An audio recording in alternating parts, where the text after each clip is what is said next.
everybody, Becky here and welcome back to my channel. If you're new, welcome. I'm so glad that you're here. Today we're going to be doing, these are some of my favorite videos, my monthly recaps. And if you are new, just a little overview, what I'm going to do is go through everything that I made in the previous month, right? But February is a very busy month for us. Both of my daughters have birthdays. We were planning a birthday party, doing all kinds of things. I'm coaching, traveling with volleyball. So I haven't really gotten around to doing this video.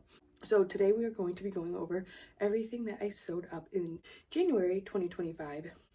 And these are just kind of a little diary for me to see how much I actually get accomplished. It's really easy to sit and feel like you don't do very much, but a month is quite a long time. And when you start looking at everything that you've done, it can really add up. So if you sit there and you feel like you haven't gotten anything done, maybe you haven't. I mean, sometimes that's the reality of it, but a lot of times when you look at everything you've accomplished, whether it's sewing or just life, there are so many things that you have accomplished that you just kind of forget about, or you feel like it was forever ago, even though it was really only a week ago, a month ago, whatever it may be. So in this video, what I'm going to do is I will show you if I have it. There's a couple of things I give as gifts, or some things that, like, one I have that's in my daughter's room and she's sleeping right now, and it's not worth doing that because it's peace and quiet. So I'm just gonna make this video and I'll pop up a picture. I will hold it up. I'll talk about the fabric, the pattern, if I have any notes on anything that I did on the pattern, and then I will also pop up a picture of it being worn if it's a clothing item, which most of the items are, just so you can kind of see the fit if I have one. I do usually have at least a semi half decent picture of everything that I sew up. So to get started, the first thing I'm going to talk about is one that I do not have. I will pop up a picture of it. This was actually supposed to be my brother's Christmas gift, but he lives in Utah, and so I don't see him, so I was going to have to ship it anyways, and then he ended up having to come in town, and so I sewed it up to give to him so that we didn't have to worry about the whole shipping process of it. But what I did is I sewed up a quilt block of the snow cap, and he picked it out. He knew he was getting it.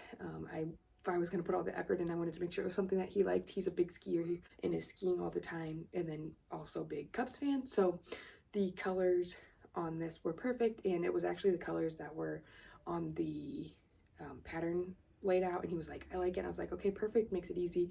So I went and bought all of the fabric and sewed it up, and I did this quilt block through foundation paper piecing. If you're not familiar with it, I do have a short little video just kind of talking about what foundation paper piecing, or FPP, is.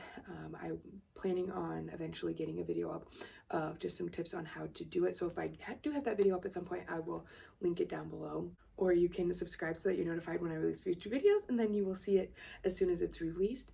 But foundation paper piecing is basically you're using paper to create a quilt block, and it just helps with really intricate pieces and lining them up.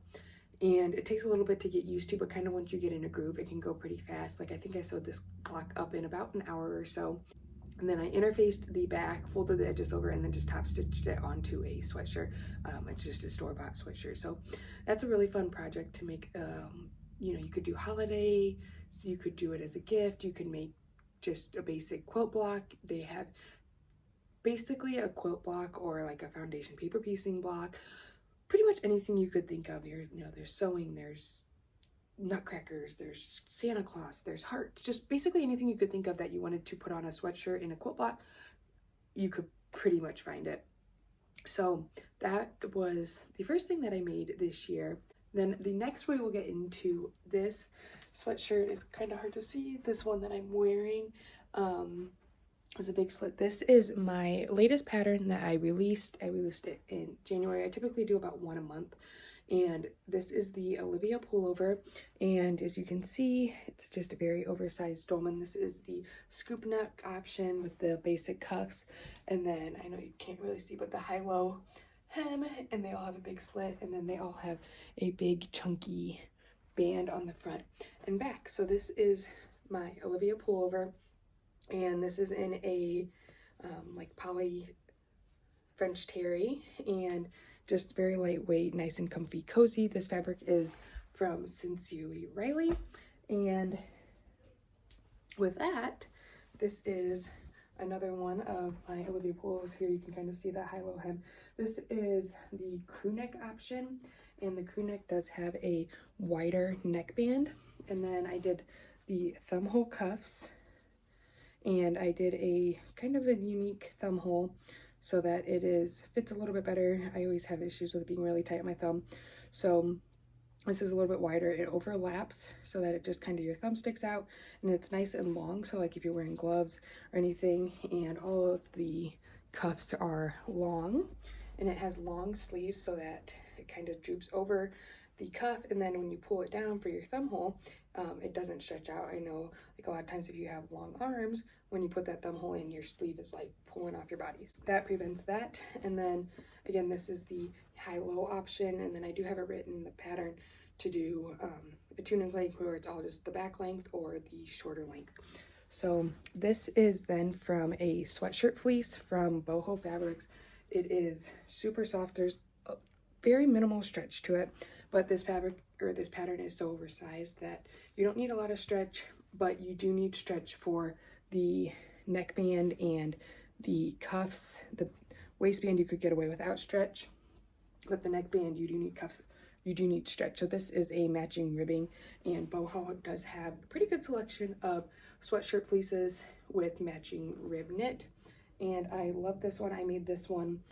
Green isn't really my favorite color, but I do like the darker green in it, and the volleyball team that I'm coaching is green, so I made this so that I can have something cute to wear while I am coaching and matching my team colors. Next we have, this is the Remy from Petite Stitchery, and I have had this pattern forever. And when I say that, like probably like 3 years, and I've never sewn it up. And I actually bought it.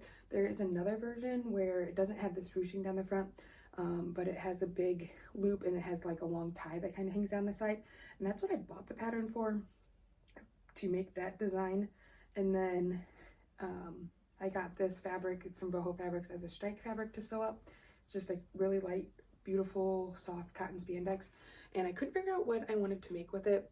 And then I started going through my patterns and things that I had, and I saw this version of this pattern, and I was like, that's what I want to make. So I sewed it up. It's actually really easy and relatively quick to do. And this channel is not very hard. You just make your tubes, and then when you sew it, you fold it over and top stitch it, and then thread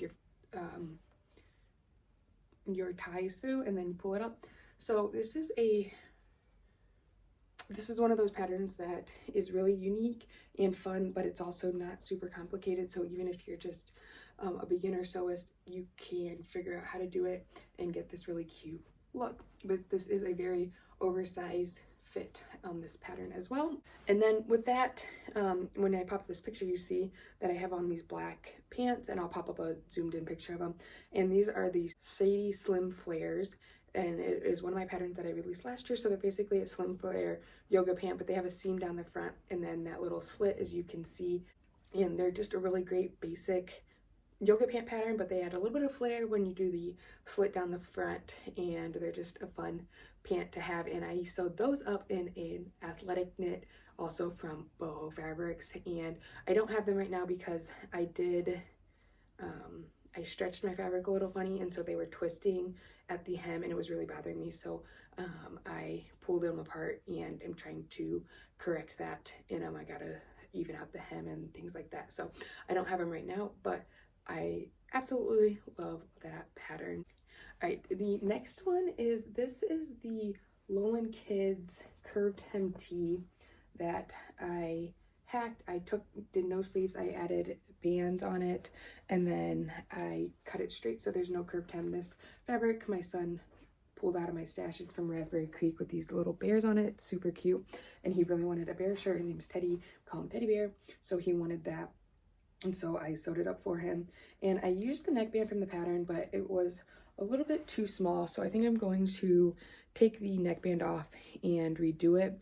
And then I just made my own bands for the sleeves because, like I said, this is a short sleeve pattern, and I made them a little bit too long so they don't lay super nicely. So I will probably take those off as well and shorten them, maybe just an inch or so, but it'll be enough to keep it. You can see how they're kind of rolling in. But this is a great quick pattern, and it's just one thing, you know, you can always take a pattern that's sleeved or curved hem and adjust it to fit your needs. And next we have, these are the slant pocket skinnies, also from Lowland Kids, and these are kind of like a skinny pant jogger, almost like a legging pattern. So they do need some stretch on them, and then they're called the slant pocket skinnies because they have this slant pocket on them, and then it has a yoga waistband. So these are really fun and comfortable, especially for little kiddos. I made these for my daughter in a stretch, it's a brushed French terry. These probably could have used a little bit more stretch in the fabric. This was the first time I had made them. If you haven't heard, I am sewing up every single pair of pants from Lowland Kids and making a comparison video. So that's why I always have a bunch of these in my videos, and I'm almost to the end. I think I have like 4 more pairs to sew up, and then I will make that video. So when I have it, I will link it down below. But these are just a good pattern if you want to do like a kind of legging type, like long john, something that's a little bit more fitted, but still in like a little bit of a warmer material. And then another pair of pants from Lowland Kids. These are the cargo pants, and these are kind of like what you think of like an old school jogger fit. They are loose fitting, the elastic cuffs down here at the bottom, and then they're like a slouchy fit, so they kind of like droop, like you think of like those, you know, like just the basic like Champion sweatpants that you used to wear. And so these are really comfortable. They're relatively quick, so you can do it without the pockets, and then they're really quick. There's just a casing down here at the bottom, and then a fold over elastic waistband at the top, and they are super cute. And I did these out of a this is like a brushed French terry as well. This is from Raspberry Creek, and it's just like this really pretty mauve heather print. So these are great. They're also great for boys as well. These slant pocket skinnies I probably wouldn't put on boys, maybe like a really little baby, but I wouldn't put it on an older boy because they're more of like a legging fit, but that's just my personal preference. Then next we have, this is the dolman from Lowland Kids, and one thing with the dolman is it has a really thick neckband, and I do not like it. I always shorten my neckband so that it's a little bit thinner, and then I did the hemmed sleeves and then the curved hem with the facing on this one, and I made this one for my daughter, and then I also made another one for my baby daughter, and hers I just used a blue on it, and I'm going to at some point make them flared leggings from Lowland Kids that match. So this one will be in this purple, and then the other one will be in the matching blue for really cute coordinating outfits. And the other thing with the dolman, this one is longer because it is the facing, and that's just how it is. But if you're doing it with the band, I do find it to be a little bit short, so I always add a little bit of length to that hem before I attach the band as well. And then we have, I am obsessed with this. This is Roxbury from Little Lizard King. This is a new pattern that they just released, and I do have a tutorial for this. And it's pretty simple dress, but it has a lot of fun details. You can do short sleeve, you can do the long sleeve with the ruffle, without the ruffle, and then you can do a ruffle at the waistband, and then there's also an option for a skirt overlay. So it's really cute, and this one is a girls pattern, so it goes the 12-month to the 20 or to this 14-year-old size, but it's just really cute. And I did do a tutorial for this exact dress, and then also I talk about how to do all of the other options. There's really not much to it other than making sure you have the pattern pieces, and when you attach it, if you want to do the overlay or the sleeves, whatever it may be. But I highly recommend this pattern. It's, like I said, it's really cute and adorable. I'm obsessed with the pictures of my daughter in it with her little Converse shoes on. But it is not complicated, and it can give you really good results. And this is another version of that same dress. This was the one I sewed up in testing, so it's not exactly the same as the final version. It just, I think, fits a little bit differently. But this is the short sleeve version with the ruffle, just so you can kind of see. And I did this one in an all double brush poly, and again, just super cute, good, quick, basic sew. And it does have a lined bodice as well, if that's something that you look for in your patterns. Then we have another pair of pants from Lowland Kids. These are the sleepy pants, and these are another really quick sew, and they're pretty easy to sew. I did the hemmed option no pockets and a fold-over waistband. They're just supposed to be really nice, kind of drapey fabric for kids, and I think they're meant to be kind of like a nap, you know, just kind of lounge pant. And I used another lightweight French terry. It's actually like basically the same material as what this is, just a different print. And these are from Sincerely Riley. I did film a tutorial for this that I have not edited yet, but that will be up shortly. And then the last clothing item that I sewed is another, again, Lowland Kids pant pattern. These are the grunge joggers, and I did film a tutorial for this that is up as well. And these are a looser fit pant, and they can be done in a fabric with less stretch. So this is a sweatshirt fleece that doesn't really have much stretch on it, but it still fits well because it is a looser fit. And then you can do I believe it has an elastic cuff option, or you can just hem it and then you roll it up, which is the option that I went for. It also has a couple different pocket options, either no pockets. You can do this one. This has the gusset, so it makes it kind of a 3D pop out kind of cargo pocket. Or you could do, I guess, the grunge pocket, which is this pocket piece with no gusset, and you just put it on and then you top stitch it, so you leave the raw edges on it to give it that kind of grungy look. And then it also has a back patch pocket. So these are really cute. Again, another gender neutral pattern that will work great for boys or girls, and then you can kind of customize it to your liking with the different pocket options. And then the very last things that I sewed, I'm going to show you these together because they're basically the same thing. I made my kiddos some covers for their tablets. Aren't really theirs, but just for when we go places like in the car, that they have these pouches to put them in. And these are really simple to sew. I'm gonna film a tutorial at some point on how to make them, and you can customize them to the size. So like this one, you can see it's a different size than this one, and all I did was lay out their tablet on it and put some extra area in it, cut it out, and then I quilted it. So this one, I did the stripes, and I used a fat quarter for both of these, but since this one was bigger, the fat quarter wasn't big enough, so I put this fun little strip in it. And this has these gold sparkles, and I actually got this fat quarter from Dollar Tree.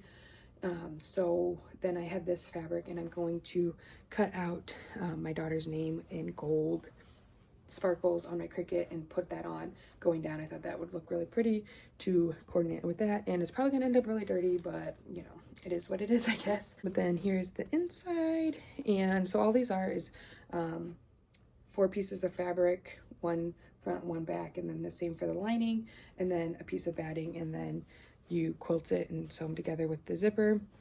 And so here's the zipper on here, super cute. And then my son's, this I got at Walmart, I think, for like $1.25, this fat quarter, and then did the zipper, and then just black on the inside. So these are great for something if you're looking for like a gift, or you just want one for yourself. You can make it, you know, whatever size you want for your laptop, for a Kindle, an iPad, whatever it may be. These are great. You can make them for, even just make them shorter, just for like a little pencil case or anything, and they're just a good scrap buster, something fun, especially great for beginners. So when I get that tutorial up for these, I will link it down below so that you can check it out. And like I said, just quick fun. Honestly, what takes the longest on these is doing the quilting. So kind of how you want to do that quilting on there is up to you. But that is everything that I sewed up in January. If you have any questions about any of the fabric, the patterns, anything like that, feel free to leave a comment down below. And I hope that you enjoyed this video and maybe found some new patterns, new fabric shops. Just had fun going through my little journal of all of my makes for January. So thanks for watching. Bye.